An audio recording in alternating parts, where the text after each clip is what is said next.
Salut à tous et à toutes, j'espère que vous allez bien. Alors la vidéo d'aujourd'hui est un tutoriel sur la création d'une route simple avec le logiciel ETL Talend Open Studio for ESB version 7.3.1 comme c'est marqué ici. Ce tutoriel fonctionne également avec les versions antérieures ou supérieures étant donné que la route que l'on va créer est simple. Dès que vous avez démarré Talend for ESB, vous allez tomber sur cette interface. Donc à gauche nous avons le repository et c'est de là que la route sera créée.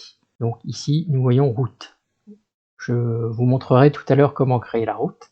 Au milieu il y a l'espace de travail sur lequel nous allons mettre les composants pour définir la route. Et à droite nous avons la palette, donc la liste des composants qui est vide actuellement parce que la route n'a pas été créée. Mais les composants apparaîtront après une fois que la route sera créée. Et en bas nous avons les propriétés des composants ainsi que le menu pour exécuter la route. Pour ceux qui ne savent pas ce qu'est une route est tout simplement un ensemble de règles appliquées à un message pour le faire transiter entre une source et une cible. Contrairement à un job batch classique, une route reste en exécution tout le temps tant qu'elle n'est pas arrêtée manuellement ou du fait d'un problème sur le serveur qui exécute la route.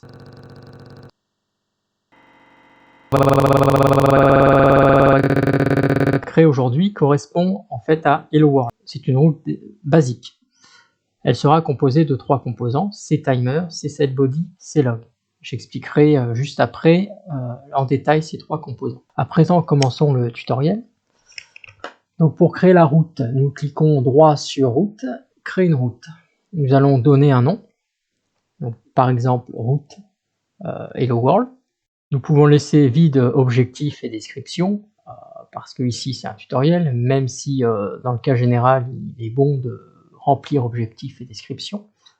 Donc ensuite vous cliquez sur Finish, la route va être créée et va s'ouvrir ici, dans l'interface de travail. Donc vous voyez que les composants apparaissent également dans la palette. Donc à présent, mettons en place les 3 composants. Donc il y a 2 manières de faire, soit vous glissez, déposez les composants depuis la palette vers l'interface de travail.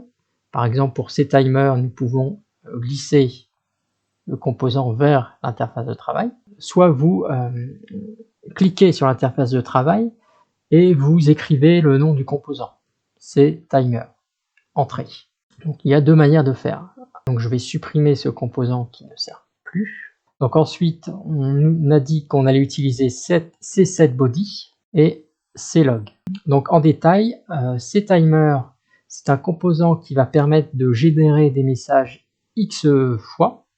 Ce composant va déclencher la route X fois. cSetBody c'est le composant pour définir le corps d'un message et clog c'est le composant pour les logs. Une fois que les 3 composants sont mis en place dans l'interface, il faut les relier. Donc on va cliquer droit sur le cTimer, on va sélectionner row et on clique sur route et on sélectionne cSetBody. On recommence, on clique droit sur cSetBody, on choisit row, route et on clique sur clog. Donc ensuite on va paramétrer les 3 composants. Donc cTimer, on va laisser par défaut la période et delay. On va mettre sur répéter 3 par exemple pour avoir 3 messages. Pour cSetBody, nous allons choisir constante et nous allons écrire la chaîne de caractères Hello World. Et ensuite dans clog, nous n'avons rien à faire, nous laissons par défaut ce qu'il y a. Donc notre route Hello World est prête, il ne reste plus qu'à enregistrer. Donc ici vous voyez l'étoile, cela veut dire que la route n'est pas enregistrée. Donc pour enregistrer on peut faire CTRL-S et il ne reste plus qu'à exécuter la route. Donc on va dans exécuter et exécuter ici. Donc normalement nous allons voir apparaître 3 logs nous indiquant le message Hello World. Donc si on agrandit les logs, nous voyons ici 3 messages Hello World parce que nous avons mis dans cTimer sur répéter le nombre 3. Et donc comme je vous ai dit au départ, la route s'exécute tout le temps, elle ne s'arrête pas tant qu'on ne l'a pas arrêtée manuellement, et pour l'arrêter manuellement il suffit de cliquer sur arrêter.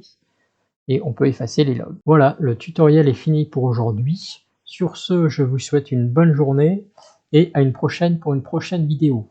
Ciao!